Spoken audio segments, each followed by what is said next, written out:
what I always forget to do, and Sarah reminds me, so I'm going to do it because I wrote it down, is there are some new faces. I get so accustomed to talking with you all that I figure you all know me. So I'm Canon Peggy Bean, and my role in the diocese is to work with those parishes that are in transition and clergy in transition, as well as mission development. And so in mission development, what we do is we work with parishes that are receiving aid, um, the grants that we have given over the years, the various types of grants, we oversee those. And these types of meetings, any kind of leadership mission development does as well. So those are my two big roles. And I'm gonna have Kevin say what he does, because otherwise he's gonna forget too. Kevin? Peggy, you know me too well. Hi, my name is Kevin Huddleston. I am the canon for finance administration for the diocese in Milwaukee. I began in September, and my job is to oversee everything financially for the diocese and also to do the administration at Nicholson House. So anything that Peggy doesn't kind of do, that's what I do. So yeah, we do a lot of tag teaming. yeah, exactly. So tonight we're talking about parochial reports. So if you thought we were talking about something different, stick with us. I'm sure you'll find it just riveting. But and Kevin will kind of monitor the chat. If you have a question as I'm going through some of these things, put that in there so then we can make sure that we get to it. So with that, I will just give us a little bit. Now, there are two screens. Originally, there was one screen. If you have never filled out, how many people have not filled out a parochial report? Just raise your hand. All right, I've got, oh, we do. Let me check my other page. Those people seem to be okay. All right, so we've got a few new ones. Good. All right, so what is the parochial report? So this is a report that is the oldest continuous data gathering that the Episcopal Church has done. They've been doing parochial reports, and why do we do them? So the reason that the church has done them is to help collect the data and to help churches and the diocese and the Episcopal Church as a whole look at what mission and ministry is. How do we plan? You know, if we don't know the information, if we don't know, you know, what's happening around us, if we don't know what's happening within our community, it's really hard to plan. And so unfortunately, a lot of people have just gotten into the habit of just filling it out, sending it in, and never really talking about it, never really looking at it as a planning tool. And those of you that do know me know every time at convention, I always talk about I give like a ranking of parishes that are at their average Sunday attendance, ASA, if it's growing or not, and what does it say, and what other things do we look at as far as marriages and baptisms and confirmations and all of that, what's happening. It's a piece of your puzzle. It's not the whole thing, but it does tell you information. It does tell you that if your church is growing, if it's stagnant, if it's not, and your community around you is growing and you're not, or the community around you isn't reflective of your church, what does that say? So those are the types of things that the church was hoping having a parochial report on an annual basis would help. And also the diocese has to fill one out too. So they get that information. So what I'm going to try to do is, let me see if there's any other any questions so far that I'm missing anything. Looks so good. All right, I'm going to share my screen. So if I can do that. Peggy, I would just mention that usually what happens when you have a priest is that the priest will fill out the first section and turn it over to other people to fill out the second section because that's financial. There's the ministry section and the financial section. So just everybody knows absolutely. That. Absolutely. So I was thinking about that. Our treasurers are probably all familiar with this because clergy are like, I don't want to deal with numbers, so I'm just going to hand this off to you. But yes, the membership numbers. So especially those of you that I did see your hands raised, if you do not have a clergy person, it is your responsibility.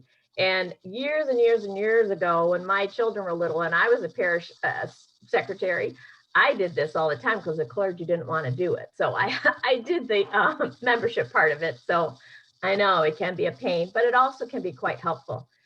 So this, what I'm showing you, and we did send that information out ahead of time because I think that the church has done a really good job of providing a lot of information, a lot of direction on how to fill this out and why to fill this out.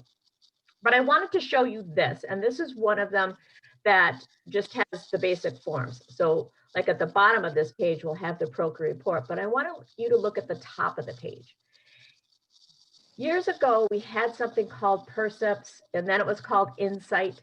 And it was, I gave out every church a packet of information. And on the front page, there was a map, and it had a little circle. It had your church in a little circle.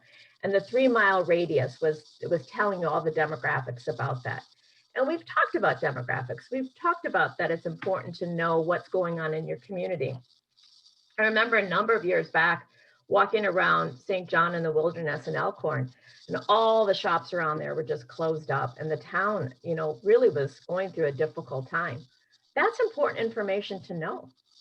And for them, that was important information for them to know what type of ministry they wanted to be involved in. And they're doing a fantastic ministry around Christmas time to provide, they were able to raise $50,000 this year to provide gifts and things that families need. That's why the information about your neighborhood is important. So when you look here, you'll see studying your neighborhood. And I'm not going to click into it because it takes you into a number of different things and you've got to wait. And I know some of you are in different networks that, you know, we may get lost and jumbled up. But when you look at this, I want you to go into studying your neighborhood. It'll put your church in there. It'll give you information.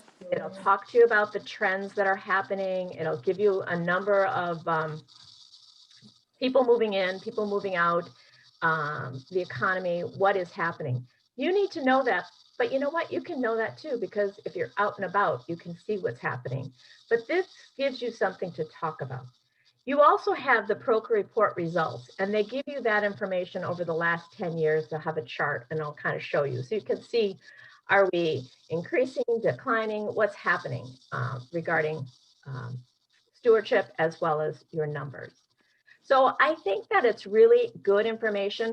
I will tell you, because I have given this information to a few people, if you're using Safari as a browser, you won't be able to look at that information. You'll have to go into a different browser because for whatever reason, you'll just get kicked out of that.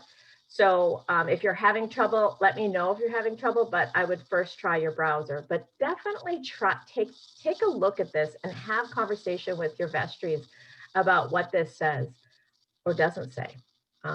Is it reflective of your church? So that's a really important piece, and it's right here, and we have that information. You don't have to go around to all the different sites that I've done, like I've done. So it's right here to take a look at. Okay, now the Procre report. If you are new, oops, make sure. If you are new to doing the Procre report, any of them, they have a very good walkthrough screencast. And so let me click on it and see what happens. On here, I'm not going to go through the screencast, but you'll see it's 15 minutes and it takes you, how do you log in? Once you log in, what do you do? If you have trouble logging in, then that's when you get in touch with either me or Kevin, and we'll help you make sure that you get in there. But it'll take you through all the steps. What do you click on? It's really good, and it's very, very clear on how to do that. So I would say if you've never filled one out, go there and check it out. Okay. Oops.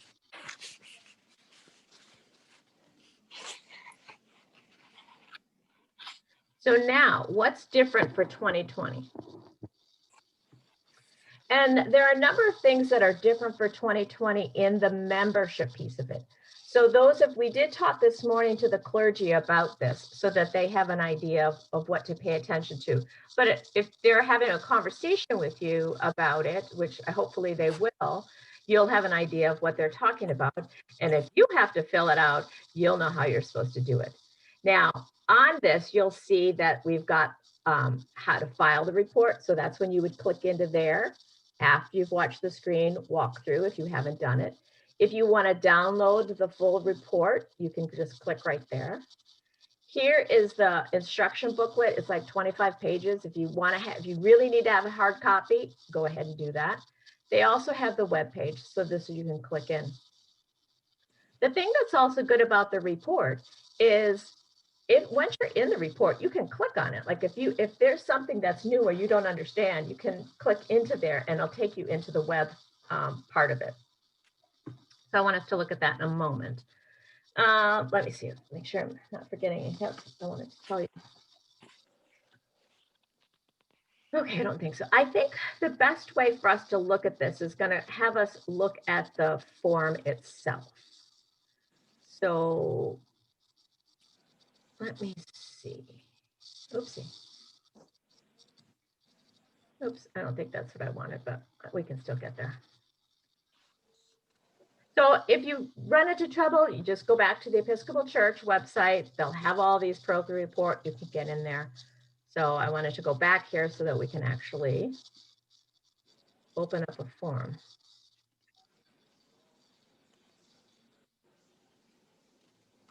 I think I had one open, but okay. So if you've not seen the report, this is your first page. So you'll just fill out the address, the names, all that kind of stuff. And as I said, that screen through will walk you through how to do all of that. What we want to look at tonight is the membership part, the second part, like what we're paying attention to and what's different. So what you're doing here is you're counting, and you'll get your form from last year and you'll start with that. So I just really want to highlight what's different this year. If you've not done one before and you want, after you've gone through the instructions, then, and you have questions, certainly contact me. But what I want to highlight tonight, so that we have time for your questions, are what's different. And so here it's like, where did we start in 2019? What are we adding or decreasing? People coming in, people leaving. Usually down here on line 3, you've got line 3 here, and it says communicates in good standing. So normally that's somebody that has been had communion 3 times. So what they're telling you this year, it's different. So you don't, because we haven't been able to have communion as often, like we did at the beginning part, but say they were away and you can count them.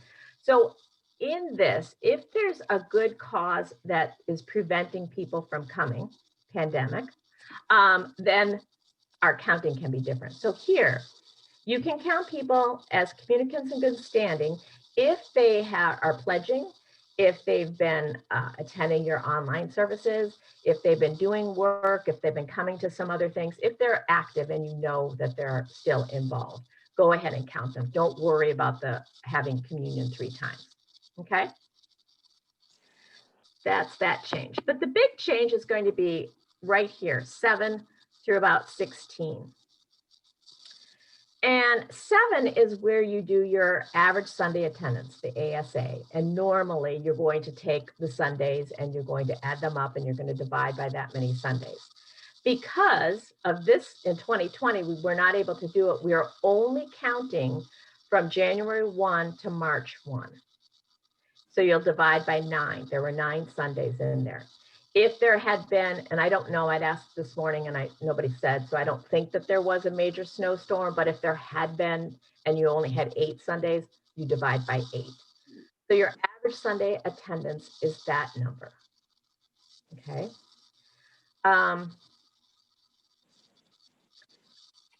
When you fill out your form, it will tell you, it'll have your 2019 numbers. You won't be able to put in an Easter number or certain things like that for 2020 because we're not counting those. So that's just something like if you get into it and you can't do it, it's because you can't put that number in there.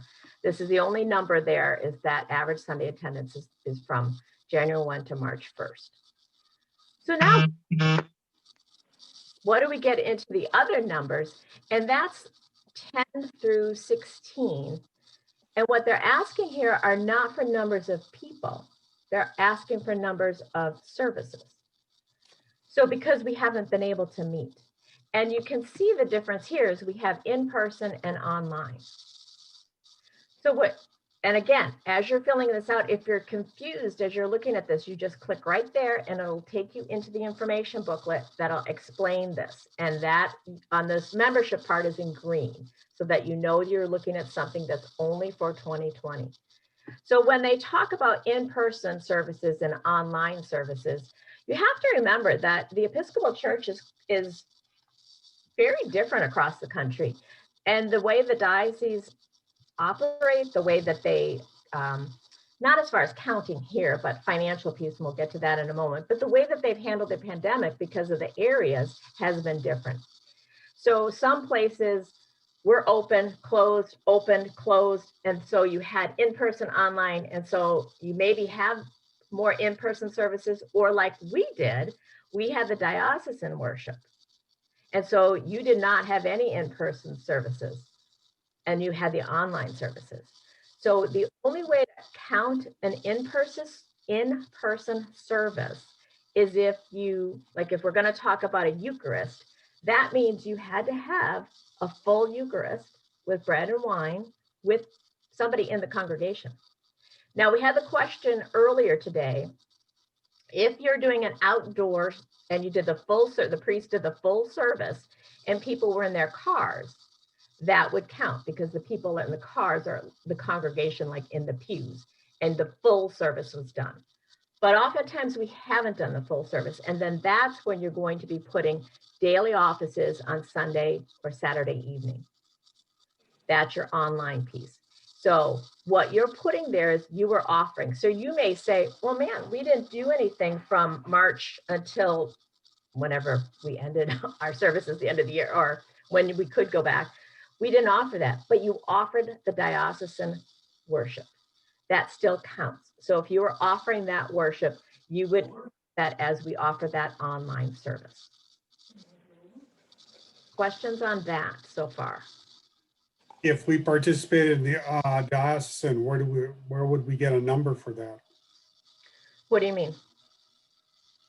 Well, if That's not the number of people who attended. This is the number of times. number of services, that's The right. Number of diocesan services, That's right. right.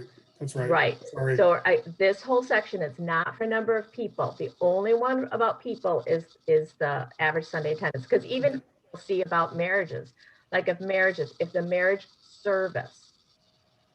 So these are just about services, not number of people. Okay, so if we are doing both, we did our own morning prayer and also the diocesan was offered at a different time, do you double count that? No. Okay, because I know that there Just- were a parish that did the diocesan one, not the, Yeah, a lot of them were doing, some of them were doing like a coffee hour. Some were doing a weekday.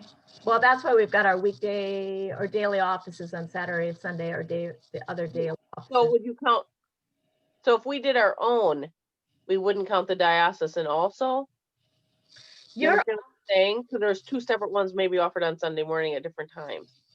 no, you only count it once because you're offering, and that was talked about. So I've been going to these sessions the last month, asking these various questions. And I will tell you that some of the answers are changing because we're trying to give grace to everybody because this is new. And so if people ask questions, sometimes they may even change something on the form. But this question was asked about that because many places are offering the diocesan worship, they're offering the national church, they're offering something else, they're offering a variety of things for people to join in. So that, in my mind, that's would be the same. You're offering your morning prayer, you're offering this on this day. So on Sunday, that's the way I would read it. Okay, So you're basically saying it shouldn't total more than 52. for Sunday. For that Sunday, yeah, if that's, Sunday. Yeah, for Sunday. What we're- about if we had a special Eucharist service? Are did those you count? actually have a Eucharist? Yeah, we had 2 Eucharist services. We had the online service, and then afterwards we provided Eucharist at the church. Did you do the full Stupid. service at the church, or were you using reserved sacrament? We did reserve sacrament. Then if you're using reserved sacrament and you're not doing the full Eucharistic service with bread and wine and the whole thing, then you're going to put that as a total private Eucharist on line 12 is where reserved sacraments go. Okay, and that's number of times, not number of people. Number of Correct. times, not number of people. Yeah. Peggy, we're doing a driveway service at 9:30 and morning prayer online at 8:30. We can count both? Then you would have your daily office on Sunday and then your Eucharist on Okay. Sunday. Right. Because then you'd have in person and then you'd have the online. Okay. Okay, so that's, So for us, we've been doing online Eucharist on Sunday morning and then compline on Sunday night. And that's online. That would be line 14, daily offices held. Right. Okay. Yep. Thank you.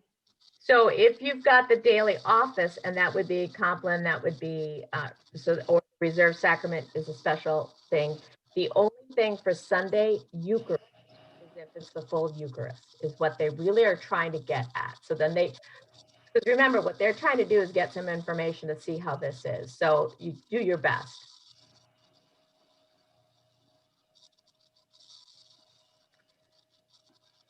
All right, I think. Okay, so if we had the regular online service offering, and then later in the day, we had a Compline service, that would be Yeah. two. Yes, then that would Two be a separate daily service. office. Mhm. And if we had services on Wednesday and on Saturday, that's two. Yep, so you put Complete. your Wednesday and your Saturday. Mhm. Yep, Mhm. Yep. correct. And as far as it counting as an in-person, there has to be a congregation. So even like some churches maybe had a worship leaders and people all that were there and they did a service. But if they didn't have a congregation, that still is not going to count as an in-person. That would be an online service. And I don't know if too many of us did that. Okay. The other thing, what the diocese will do is when we send our report in, we will send the guidelines in. And that's what all dioceses will do, because as I said, they're all over the place. People have done different things. And like you maybe were not allowed to do it. And then all of a sudden they were, and then now they're not. And that was with us too, with different counties for a while. There were some people that will have an in-person Eucharist, and then others won't have any. So we will, as a diocese, send our guidelines in so they have that information. The other thing that they stress, and that's why in this section or really any of the questions, there's a narrative that has 3 questions. Use it. Even if your comment doesn't quite fit the question they're asking, just use that. Trying to see what page that's on, what they gave it. It is page 6, it looks like. If I have light, I don't have enough light in my room. Yeah, there are 3 questions on page 6. What were your primary opportunities, innovations, and challenges? And then one for the future, and then what 3 things change. What they have stressed over and over again is they want to get as much information as possible. So as you're putting down some information, if you just want to share how this was, what you've learned from that, how difficult it was, how easy it was, that actually we've done a lot more services, or when we get into this, sometimes in the education, more people have gone to services or classes than they ever would have if they were go in person. So those types of things, they're trying to compile all that information. So make sure if you're have a comment, put that in that narrative piece. And the rest of it, until we get to, the education piece, they're going to ask you a few other questions on that as far as the pandemic and how that affected the participation. So again, you can add some narrative to that too, if you wish. When you get to the section down here, which follows those numbers, and it's asking specifically about the worship, what did you offer? Did you offer online worship? And yes, even if you didn't, and this is where it gets, like number 2, did you offer online worship during the pandemic? And you're going to say yes, and you offered it in collaboration with other churches or the diocese. So they want to know, it's not like, no, we didn't offer anything. Yes, you were offering services, even if at that point you weren't doing them yourselves, because then later on churches started doing them themselves. So they're just trying to gather as much information as possible to see what people have been doing. And that's what this section's about. Okay. The other thing that's a newer part that we really want you to do your best on is this racial justice and reconciliation. That is a hallmark. Before you go to that, Yeah. can I back Sure. up? Sure. On the section where it says, I'm trying to find it. It's about, here, live stream or pre-recorded. Mhm. If we recorded our live stream and then posted it to YouTube, would that just be considered a both then? So we did it live stream, but we taped it, and then we took that taped and uploaded it to YouTube. Yeah, that would be both. So that's both. So okay. Yeah. Anything else before we move on this piece of it? And if other questions come up, we'll swing back around and we can talk, bring those up. Okay. So the racial justice and reconciliation, that is, as I was saying, that's a hallmark of the Episcopal Church, really looking at that. And we want to get, we haven't talked a lot about it, some churches have, and some churches haven't. So we're just asking you to, or they're asking for this information. What have you been working on? It's good to have this conversation, fill that out as best you can, as honest as you can. This probably has a growing edge for many of us. And so that's a newer part that they really are looking for information. So all of that is in the membership piece. So if you have clergy, they most likely will be filling out this part or asking you for some help on that. Otherwise, if you don't have clergy, then that is going to be a responsibility. So start with the previous year, looking at that one, which they will give you that information when you go online anyway. Okay.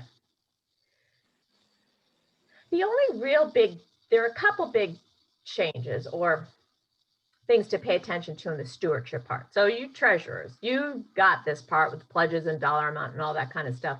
The thing that's going to be different here are for those of you that did get a PPP loan. So before we do line 5, where you're going to list that loan is down here on line 22. So this is what they're asking regarding that loan, that paycheck protection program, if you got that. And then if you did, how much and has it been forgiven?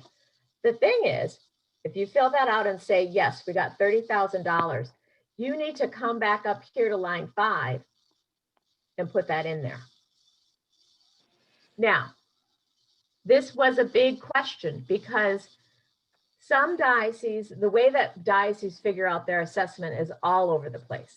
And that was a huge thing that the people were figuring out, because some people are going to say, well, now that loan is included in this and in my income. So what will happen to my assessment? What we're going to do in this diocese, and many other dioceses will as well, not all, but most of them are opting to do this, is we will just net that out. So we will just take that out. So that's why it's listed on line 22. It's easy enough. It gives them the information that they need to see that it came through, but we're not going to add that into our calculations for the assessment. Okay. The other thing that's different is line 7, assistance from the diocese. Now, those of you that either get aid or you've got some kind of assistance, grants, that's what you put in there. What we did not count on needing to go in there was the forgiveness of the assessment. So those of you that did ask for a month's forgiveness, that should go on that line as well. So that should go into this grant because it was the diocese was giving you money or not having you pay that so that you could, for your operating budget. Again, we did not realize that they would have us include that in that line. So we do have a list of those parishes that have asked for that. We will take that amount out as well when we're calculating our figures. So Peggy, the digital grant that we got, we would Yep. put that in line 7? Yep. Yep. Now those grants are different than the assessment ones because that would be any grant. You know, anytime you get a grant, we would put that amount in there over the years. But yes, that would go in there.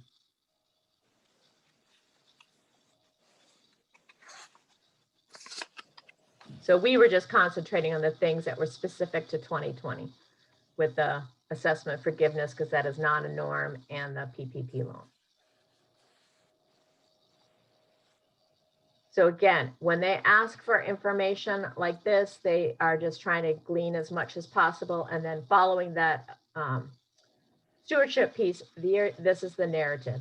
And this is where put in what you learned, some difficulties you had. This is your chance to let them know how things were and what worked well, because there are some really great things that worked well and some other things that not so much that we had some trouble with. All right, let me make sure those were the things on my list. Okay. Any questions so far or things you want to ask? Do you want to look at the, well, why don't I just do instead of asking you, why don't I just show you the instruction booklet? So now you've seen this, you can see that if you had a question like say, let's go back to where that was. All right, right here. So here, this was the biggest thing that we're kind of wondering about. So we're just going to click on that to say, all right, I'm really confused. It will bring up that section. So this is what they're talking about, lines 10 through 16, whether it's in person or online. And again, that talked about if you had the people in the physical space, that's counted as in person. So that'll just take you right to the workbook. I thought I was going to bring up the whole workbook, but it just takes you to that section. Let's see. All right, so again, that's the form.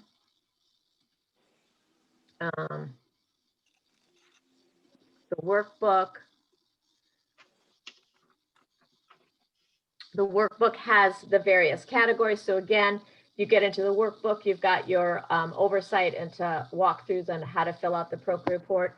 Down here, you've got table of contents. So say you've never done this before, I really just want to have some questions about how do I even do this membership, and takes you right to that section. How do I count people? And I'll take you through that, all the various things. So it's each line, they'll show you what line we're talking about, what you fill out if you have questions. On here, as you're going through that, you'll be like, okay, I know how to do that. And then all of a sudden you should hit right here in green. That tells me, oh, this is something different. This is for 2020. The green piece of it has to do with the pandemic. I do think that this is very helpful. It answers, I mean, it tries to go through everything that you need to fill that out. All right, so I'm going to stop sharing that so we can see if there are other questions or thoughts or things you need to share about PROCA report. Kevin, anything else you can think about that we need to pay attention to? No, Amy, I just want to reiterate that we've made the decision, and well, we're in the process of making the decision about the assessments and forgiveness, but we feel like that if you got a month assessment forgiveness and a PPP loan, those should not be added back into the figures that determine your assessment going forward. So we'll take those out when we figure assessments in 2022.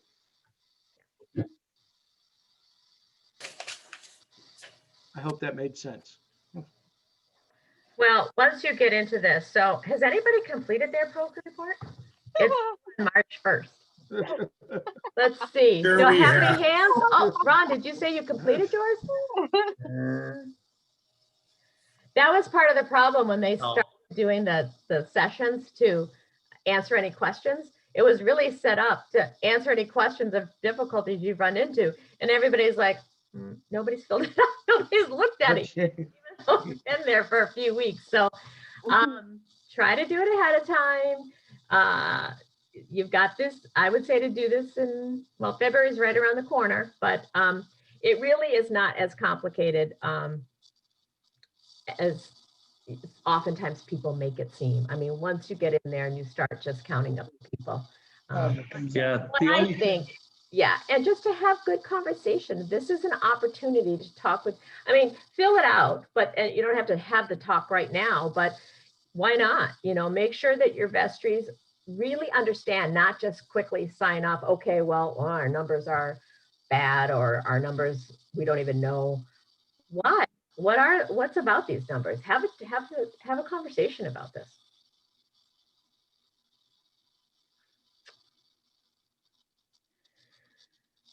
Questions?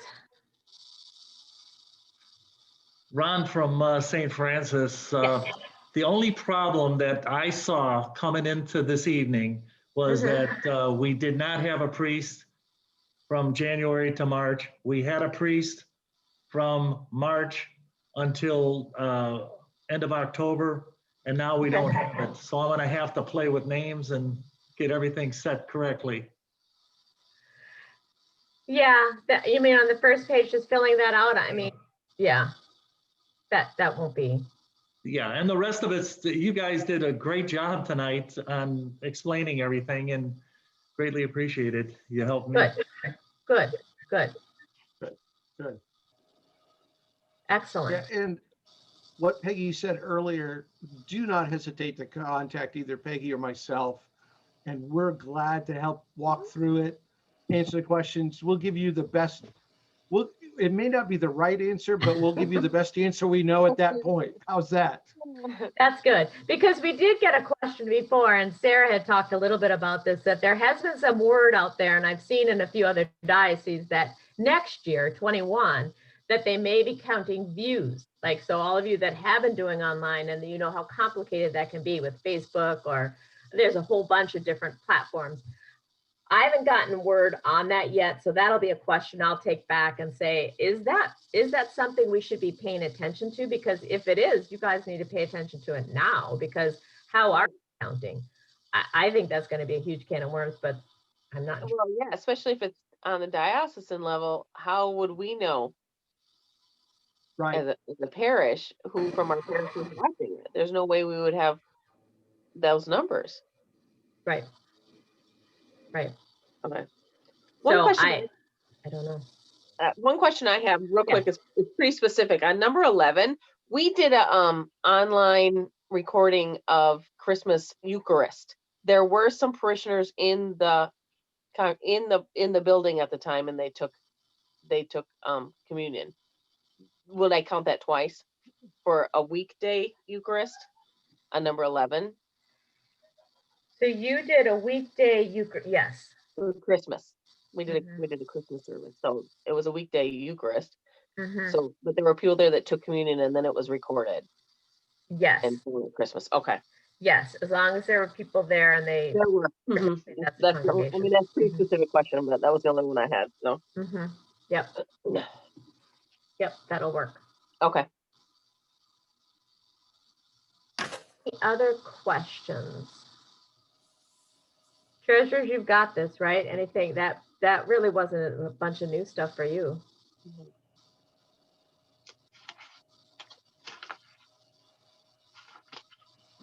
Okay. Nope.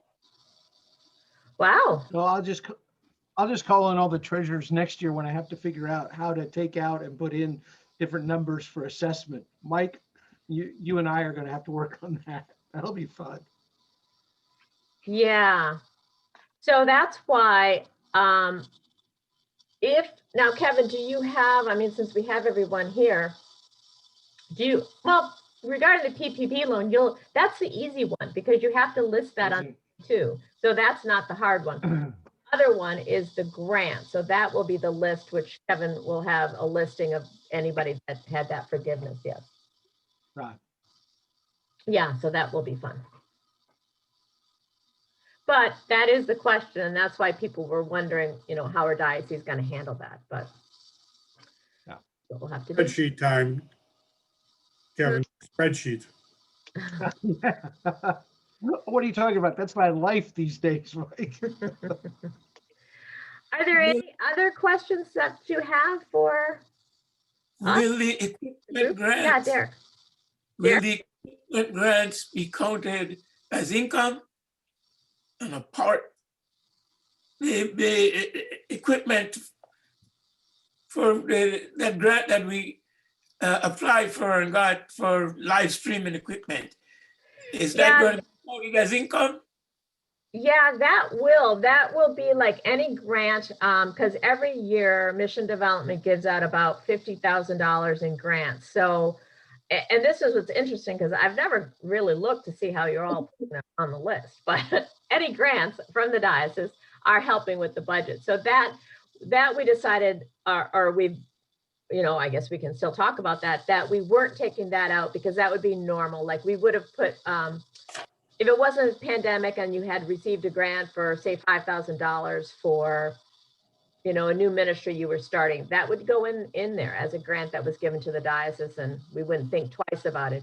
What made us think twice about it this time was the assessment when we were saying to people, all right, we know you're struggling. And the one thing we can do is we can forgive a month if you really need that. So because we were offering that, to forgive that piece, we thought, all right, well, we're not going to then now turn around and say, well, let's put that back in there and assess you on that. So that's why that we treated as a little bit different. That makes sense? Mm-hmm. Yeah. Peggy, we'd also add that to line 24. I Oh, think. do you? Line 24? Yes, I think that's 24 where they had that, yeah. Oh, yeah. Mm-hmm. Exactly. Yeah, you would.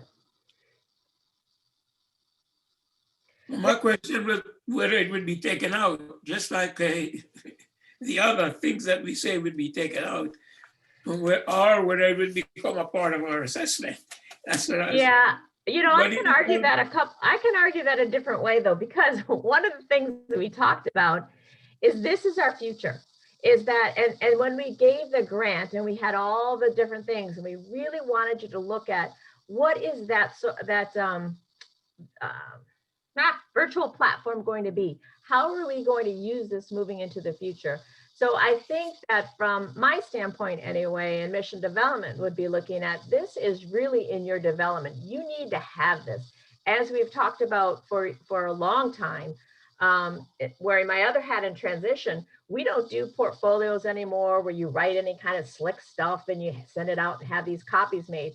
Your website, that's your portfolio. So all of these things that are online, we're in our future. I mean, it's not like the future. It's like now we need to make sure that these things are happening. And so that's my standpoint is I think from mission development that this is something that we have been neglecting, that whole platform that we could be looking into. So I don't know. I mean, finance committee can certainly have a conversation about that, but I make that distinction on the assessment. The diocese is saying, we know you're in trouble. We want to give you some forgiveness of that. You don't need to pay that, rather than here's some equipment. What do you need? Do you need some of this to plan for the future, to make sure that you're relevant and doing these things? So I see it as very different, but again, finance can talk about that. Other questions? Might add that to our agenda. Yeah.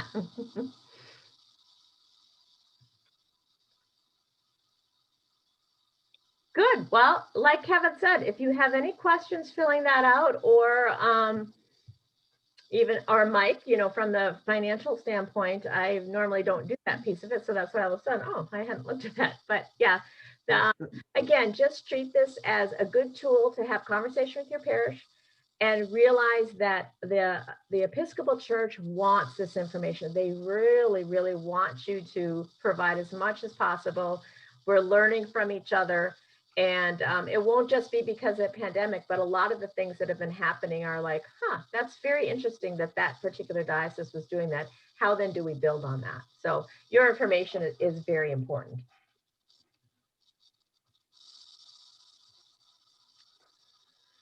Well, Kevin, do you want to say something about the PPP loan stuff that you asked me to send out? Oh, I will. I'm sending, you'll be getting tomorrow in the e-news and stuff, you'll be getting about the PPP loan, the second round of PPP loans. Please read the information very carefully because it is a loan. There are some fairly strict regulations with regard to it being turned into a grant. And in particular, some of the stipulations with regard to how the money is spent and how you track it could cause some parishes some difficulty going forward. It's not like the first PPP loan, which was really pretty much apply for it and get it. This one's going to be a little more in depth and a little more strict in their enforcement with it becoming a loan. And that's what and remember what I said the last time. This is a loan.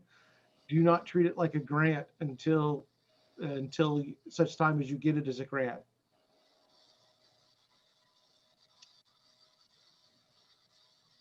I think that's it. Unless anybody has any questions about the PPP loan. yeah, if you have Second round. financial questions or questions, next week. It seems like for a while doing this every week, but no, it's not next week. February 18th. It's February 18th. And I've talked to a number of you about fundraising. And fundraising, when it just gets into, sometimes we can get into the habit of just doing fundraising. But it can be a really good tool and it can really be helpful to get involved in the community. Sometimes it can give us a boost on our budget.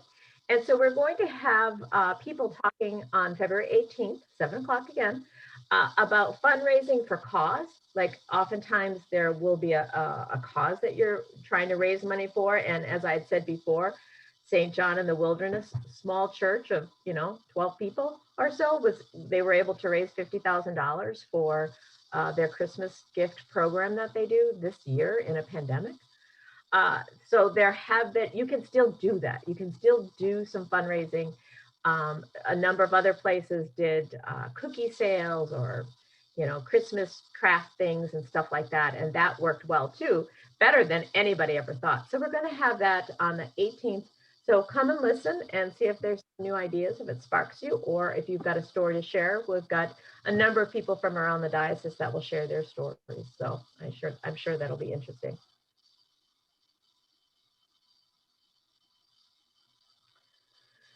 Okay, we don't want to just keep you that if there aren't any other questions at this time, maybe once you start looking into it, you may have some other questions and that's perfectly fine. Just let us know. Again, this will be recorded. All that information is there. And so check it out and give us a call if you need. So I guess that's it. So thank you all. Thank you. We'll see you on Thank the you. Thank you all. Thank you all very much. Good night. Bye. Bye.